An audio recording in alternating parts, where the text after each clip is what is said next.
Assalamualaikum warahmatullahi wabarakatuh. Yang terhormat Bapak Ibu Guru, dosen, penguji ujian kinerja. Perkenalkan, nama saya Rofiatul Adawiyah, NIM 223171913517. Saya mahasiswa PPG dalam jabatan Kementerian Agama, kategori 2, Program Pendidikan Geografi di LPTK Universitas Negeri Malang. Pada hari ini, Selasa 13 Desember 2022, saya akan melakukan ujian kinerja praktik pembelajaran mata pelajaran geografi kelas 12 IPS, materi interaksi desa kota, submateri dampak interaksi desa kota pada Madrasah Aliyah Negeri 2 Grobogan. Berikut video pembelajaran yang telah saya laksanakan. Wassalamualaikum warahmatullahi wabarakatuh.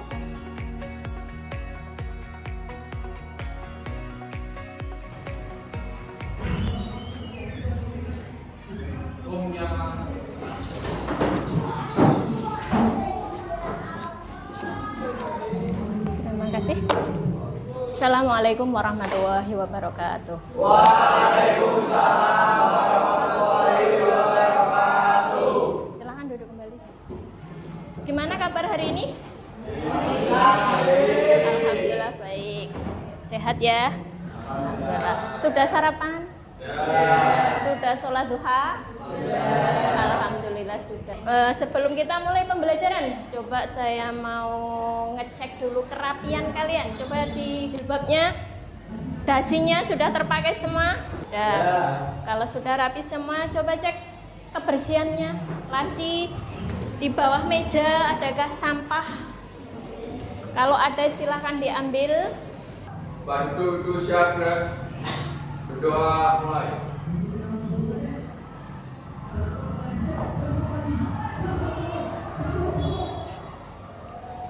Doa selesai. Amin. Ya, semoga diberi kemudahan, kelancaran, diberikan ilmu yang berkah dan barokah. Amin. Aisyah, Alif, Ani, Kaifa sakit? Sudah berapa hari? 2 hari. Berarti dari kemarin. Ya, baik. Kita doakan untuk teman kita yang sakit, semoga segera diberi kesembuhan, bisa kembali beraktivitas seperti dia kala ya. Ariana, Ashifa, Indra, Lili. Kalau sekarang kita balik. Nah, kalau cacing itu panjang. Kalau ular semut besar. Gajah Gajah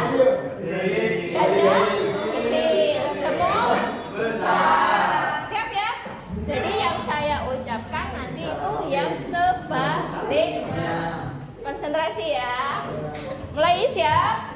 Siap. Semut Besar. Semut Besar. Ular Pendek. Cacing Panjang. Semut Gajah Gajah Semut Ular Ular Cacing Ada yang salah? Enggak, berarti konsentrasinya masih bagus. Oke, berarti masih konsentrasinya masih full. Berarti sudah siap ikut pembelajaran. Ada yang masih ingat? Coba diingat-ingat dulu sebelum menjawab apa saja itu faktor interaksi. Coba diingat-ingat dulu, ini materi kita sebelumnya, interaksi desa dan kota. Coba diingat-ingat dulu. Yuk, sudah ingat? Sudah? Ada yang mau mencoba? Apa yang mempengaruhi? Wilayah satu, Yang pertama apa? 1. Wilayah saling melengkapi. 2. Kesempatan intervensi. 3. Kemudahan perpindahan ruang. Kemudahan dalam perpindahan ruang. Baik, itu faktor-faktor interaksi antara desa dan kota. Terus Masih ingat apa yang menyebabkan ada faktor penarik dan ada faktor pendorong? Yang faktor penarik dulu, siapa yang masih ingat? Faktor penarik. Faktor penarik itu yang dari desa atau dari kota? Faktor penarik dari kota. Siapa yang masih ingat? Ya, Tommy silahkan. 1. Bahan kota lebih tinggi. 2. Lapangan pekerjaan lebih luas. 3. Sarana prasarana lebih lengkap. Apa toh materi hari ini, yaitu tentang dampak interaksi desa dan kota. Nah, ini kompetensi dasar yang akan kita pelajari pada pertemuan hari ini. Yang pertama adalah, coba Robert, apakah D-nya? Menganalisis struktur keuangan desa dan kota, Ya. interaksi desa dan kota, serta kaitannya dengan usaha pemerataan pembangunan. Ya, IPK-nya? IPK 3.2.7 menganalisis faktor-faktor interaksi desa dan kota, Ya, terus? menganalisis dampak interaksi desa dan kota. Ya, itu yang pengetahuan. Yang keterampilan, Mawar?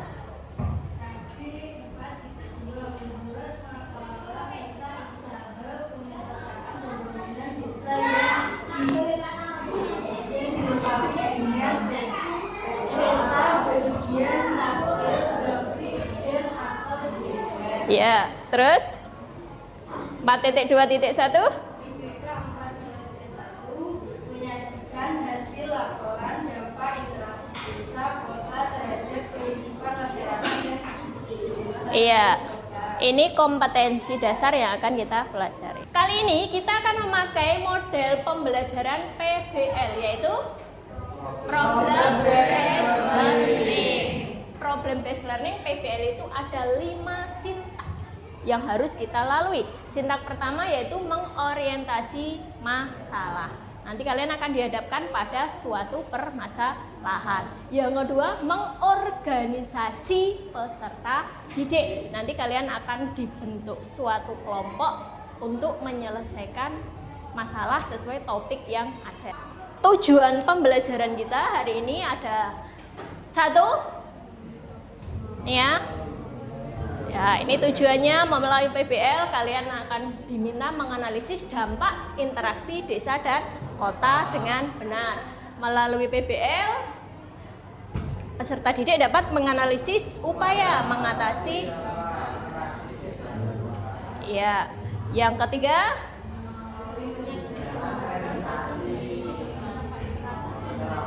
ya, membuat laporan hasil diskusi mengenai dampak interaksi desa dan kota. Yang kelima, menumbuhkan karakter kerjasama, tanggung jawab, dan rasa ingin tahu. Bagaimana dengan teknik penilaiannya? Ada 3 teknik penilaian. Nanti hari ini kita akan melakukan 3 teknik penilaian. Yang pertama, penilaian sikap, yaitu melalui lembar observasi selama pembelajaran, selama kalian diskusi sampai presentasi. Yang kedua, melalui penilaian pengetahuan. Kita akan melakukan tes, pre-test, dan post-test pakai kuisis. Yang ketiga, penilaian keterampilan melalui rubrik penilaian kinerja. Jadi nanti saat diskusi, saat presentasi, setiap kelompok akan dinilai keterampilannya. Oke, coba kita akan melakukan pre-test dulu untuk mengetahui, ya.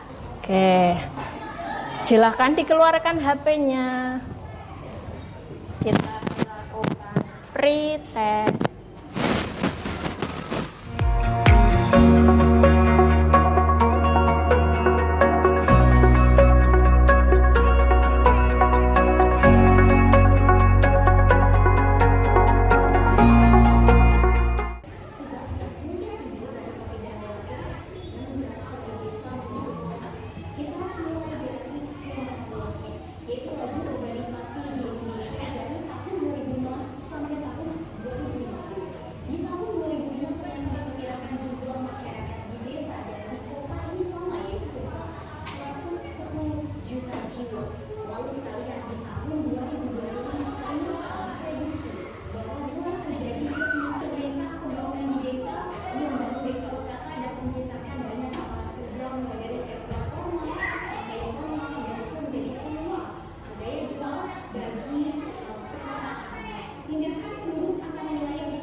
Dampaknya ada yang positif, ada positifnya, ada negatifnya. Ada. Dampak positifnya apa? Meningkatnya pendapatan. Terus kemudian kita fokus ke yang dampak negatif, karena itu yang problem based learning itu harus berawal dari suatu permasalahan. Apa tadi yang di kota? Dampak negatifnya di kota apa? Adanya kemiskinan. 2, pengangguran. 3, perumahan liar atau slum area. Kemudian ada kemacetan. Kemudian yang di desa, dampak negatif di desa apakah ada? Ada. Yang satu dari segi ketenaga kerjaannya. Bagaimana? Kekurangan tenaga kerja. Kemudian kekurangan tenaga kerja produktif, nanti dampaknya ke apa? Sektor pertaniannya bagaimana? Tidak terurus, pertaniannya tidak terurus, maka akan berpengaruh dalam produktivitas pangan. Baik, ini setelah melihat tayangan ini, kalian silahkan berkelompok. Masing-masing kelompok beranggotakan 5 siswa. Nanti kelompok 1 dan 2 membahas permasalahannya ada di kota, kelompok 3 dan 4 membahas permasalahan yang ada di desa. Silahkan berkelompok. Kita mulai yuk.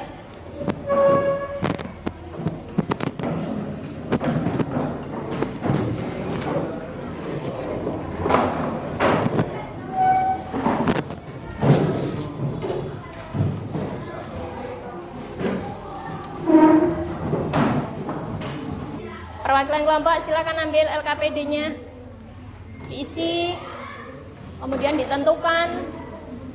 Sini ke sana aja, main tengah dalam juga bisa jalan kayak.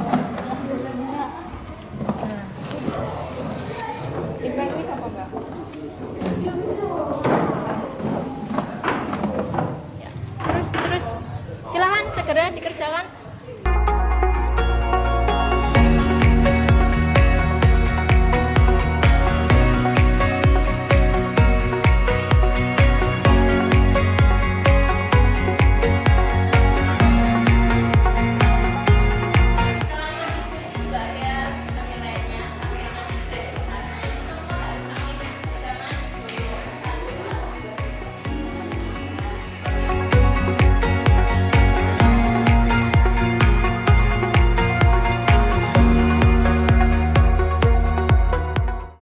Baik ya, sudah?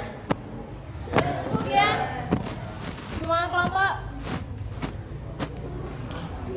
Tugasnya sudah? Hasilnya, karyanya sudah dimasukkan semua? Sudah? Kelompok 1 sudah? Robert sudah? Kelompok 2? 3? Assalamualaikum warahmatullahi wabarakatuh.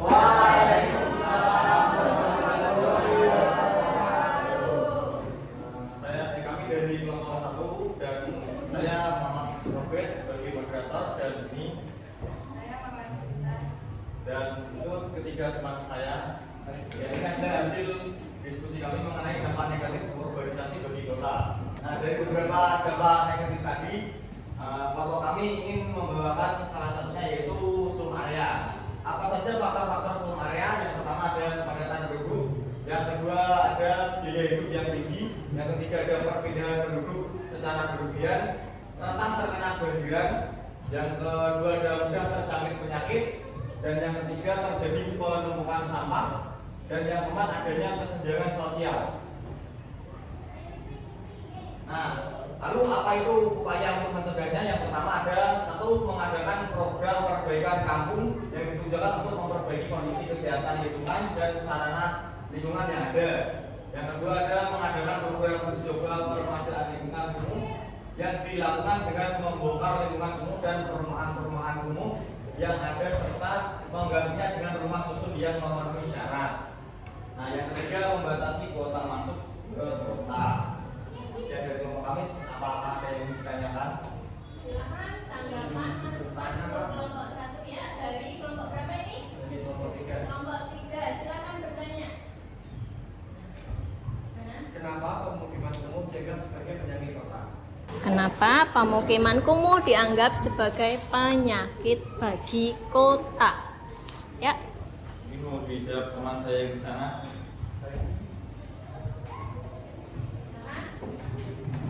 Karena kondisi tersebut sering juga mengakibatkan kondisi kesehatan yang buruk, sumber penularan, sumber penyebaran penyakit dan perilaku menyimpang yang berdampak pada kehidupan kota keseluruhannya. Oleh karena itu, kawasan pemukiman kumuh dianggap sebagai penyakit kota yang harus diatasi. Assalamualaikum warahmatullahi wabarakatuh. Waalaikumsalam warahmatullahi wabarakatuh. Kami dari kelompok 2, sebelumnya perkenalkan dulu, saya Aisyah Binitia sebagai presentator. Dan teman-teman saya. Di sini kami akan mempresentasikan tentang dampak negatif urbanisasi, yaitu kemacetan. Pembahasan yang akan kita bahas kali ini adalah tentang kemacetan. Bisa dilihat data kemacetan kota termacet di Indonesia, yaitu ada Surabaya tercatat berada di peringkat ke-41 sebagai kota termacet di dunia. Lalu ada Jakarta berada di peringkat ke-46 termacet di dunia. Lalu Denpasar peringkat ke-3 kota termacet di Indonesia dan ke-291 di dunia.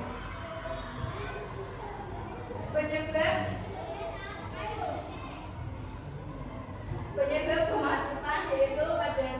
Kepadatan penduduk, 2. Menumpuknya jumlah kendaraan yang melebihi kapasitas, 3. Banyaknya pengguna jalan yang belum tertib. Dampak dari kemacetan yaitu membuang-buang waktu, membuang-buang tenaga, membuang-buang bahan bakar, menyebabkan polusi, dan membuat perjalanan menjadi tidak nyaman. Solusi untuk mengatasi kemacetan yaitu pajak kendaraan dinaikkan, 2. Menggunakan transportasi umum, mengurangi penggunaan kendaraan pribadi, pembatasan kepemilikan kendaraan pribadi, jalan layang, adanya upaya peningkatan kapasitas jalan yang memisahkan jenis kendaraan berdasarkan dimensi atau kecepatannya. Sekian dari kami. Apakah ada pertanyaan? Silakan ya. Bertanya, dari solusi tadi apakah ada yang sudah diterapkan di wilayah kita? Dari solusi yang sudah diterapkan di daerah kita yaitu ada jalan layang yang ada di Ganepo yang mengurangi kemacetan dari Grobogan menuju ke Semarang yang baru saja dibuka pada tanggal 13 Oktober 2022 kemarin. Selain solusi tadi apa ada solusi lain yang diterapkan?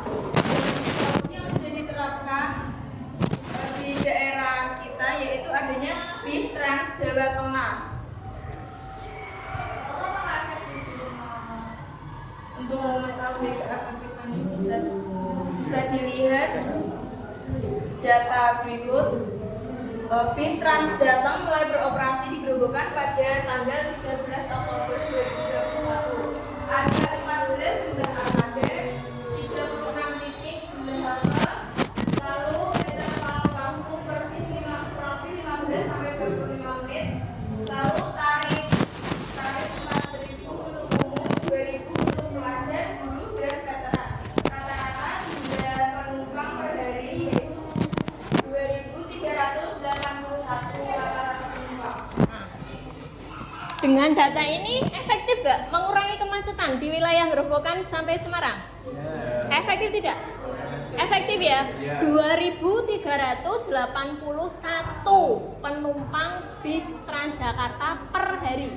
Itu kalau naik motor, misalkan satu motor itu 2 orang, itu berarti sudah bisa mengurangi motor berapa? 1.000 lebih. 1.000 motor, bagaimana kalian bisa membayangkan macetnya seperti apa? Berarti intinya bagaimana? Efektif. Dengan adanya Transjakarta, kendaraan umum efektif mengurangi kemacetan. Baik. Assalamualaikum warahmatullahi wabarakatuh.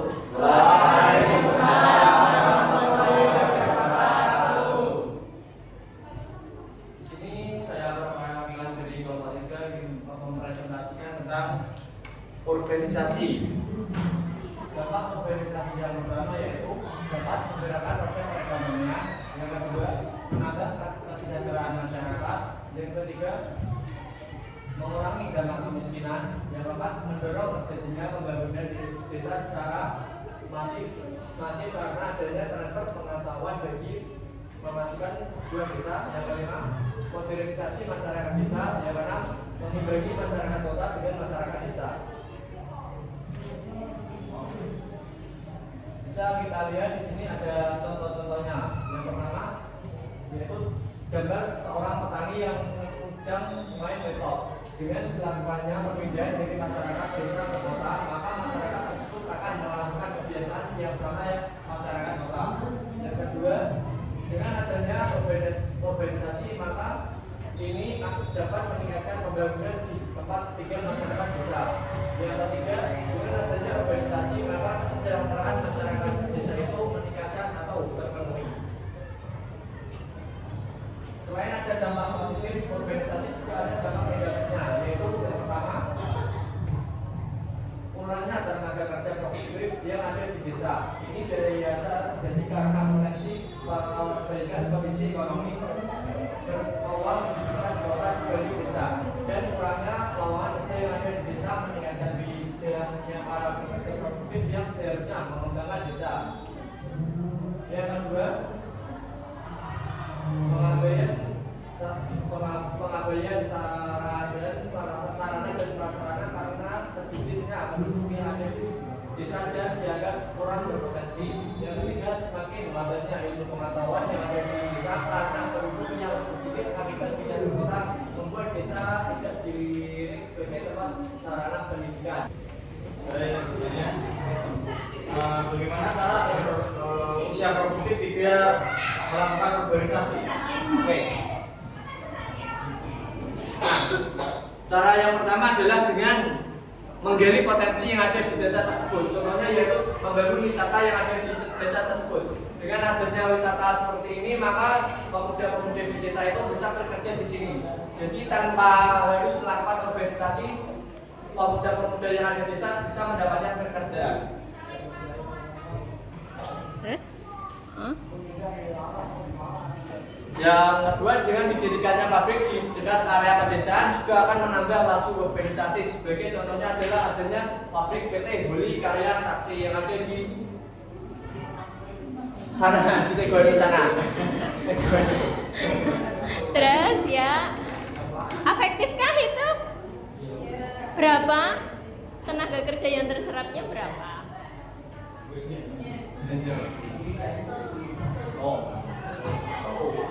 Terbukti karena PT Holi sekarang memiliki lebih dari 1.500 karyawan. Ya. Terus ada selain PT Holi juga ada PT Formosa yang ada di Grobogan bersebelah dengan PT Holi. Ada juga contoh sebuah pabrik yang dapat membuat jalur urbanisasi. Pabrik ini sudah menampung karyawan lebih dari 1.500 orang, jumlahnya terus bertambah. Jadi sama-sama ya. Dengan adanya pabrik ini, maka diharapkan kebutuhan masyarakat akan terpenuhi. Jadi tanpa harus melakukan urbanisasi, penduduk desa sudah bisa menemukan lapangan pekerjaan yang ada di sekitar desa.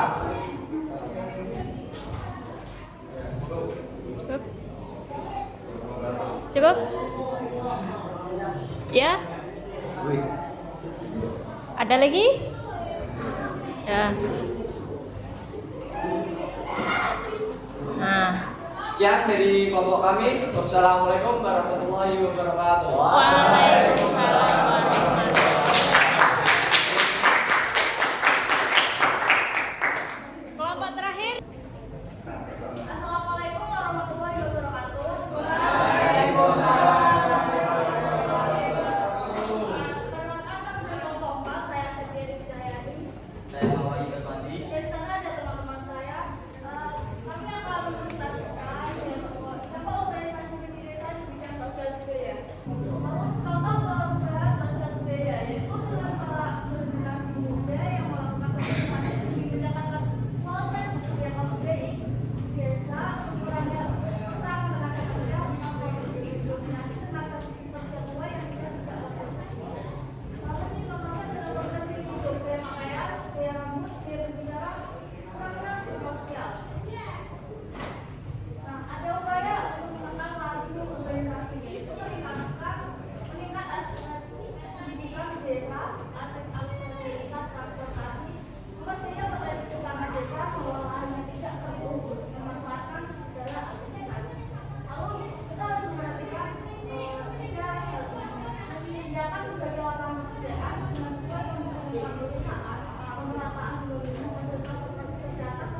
Cukup? Cukup? Baik, terima kasih. Ini penampilan. Assalamualaikum warahmatullahi wabarakatuh. Waalaikumsalam. Baik, terima kasih. Keempat kelompok sudah melakukan presentasi hasil diskusi kelompoknya. Untuk itu kita kasih aplaus untuk keempat kelompok kita hari ini. Mungkin ada setelah dapat masukan, dapat perhatian dari kelompok yang lain, silakan jika ada yang mau menambahkan solusi untuk kelompok lain, silakan. Ya, saya ingin menambahkan solusi untuk kelompok 3 tadi mengenai masalah cara untuk mengatasi urbanisasinya yang ada di desa. Yaitu kalau tadi kelompok 3 menerangkan tentang hanya untuk lapangan pekerjaan saja, tidak untuk yang lain. Nah, saya akan menambahnya yaitu bisa seperti di sini itu menambahnya dengan mendirikan sekolahan itu supaya tidak sekolah jauh-jauh ke kota gitu, karena di desa itu juga ada sekolah yang lebih bagus juga. Nah, yang kedua mendirikan rumah sakit juga, karena kalau di desa tidak ada rumah sakit nanti harus ke kota itu jauh, makanya didirikan rumah sakit juga. Ya, jadi apa itu toh? Urbanisasi itu apa toh? Perpindahan penduduk dari desa ke kota. Tujuannya untuk apa? Mencari tujuan utamanya untuk memenuhi kebutuhan ekonomi. Nah, apa sih dampaknya? Ini dampaknya dampak positif maupun dampak negatif, dampak bagi kota maupun dampak bagi desa. Ini kemudian, nah ini dampak positif bagi kota. Banyaknya jumlah tenaga kerja di kota, terpenuhinya kebutuhan pokok yang ada di kota, arus lalu lintasnya, arus barangnya lancar, dan kota sebagai agen perubahan. Nah, ada juga dampak negatifnya, meningkatnya kemacetan dan kriminalitas, mahalnya harga lahan, hilangnya kawasan hijau, serta munculnya slum area. Bagaimana dampak di desa? Baik, ini dampak di desa.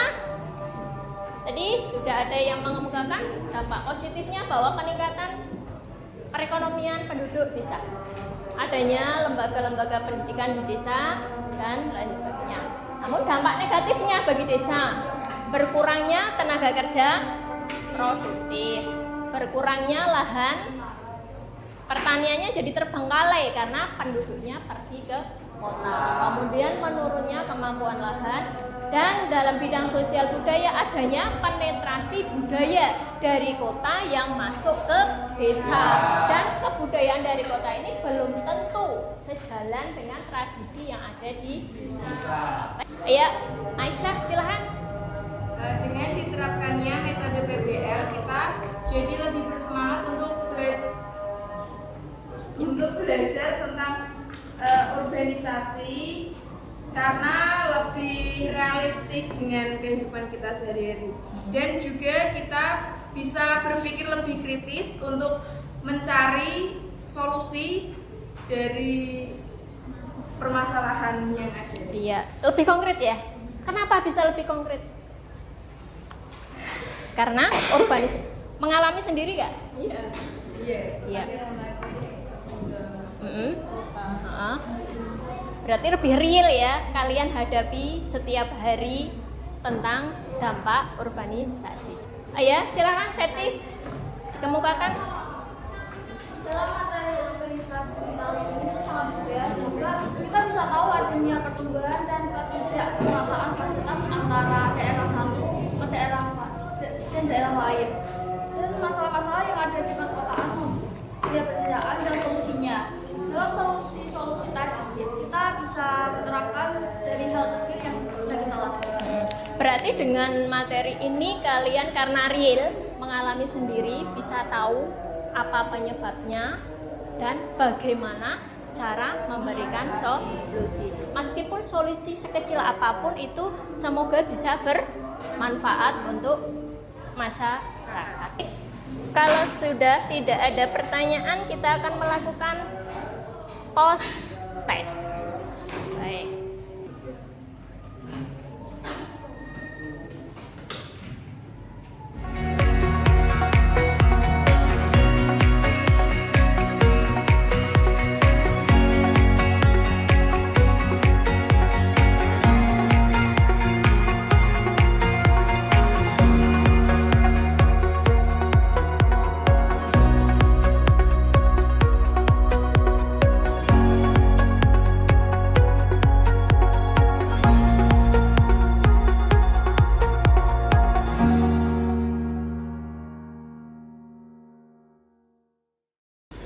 Udah, yuk.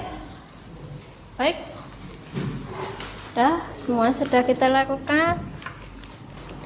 Sudah selesai. Yuk, berapa nilainya? 90 ya. Baik. Sudah semua?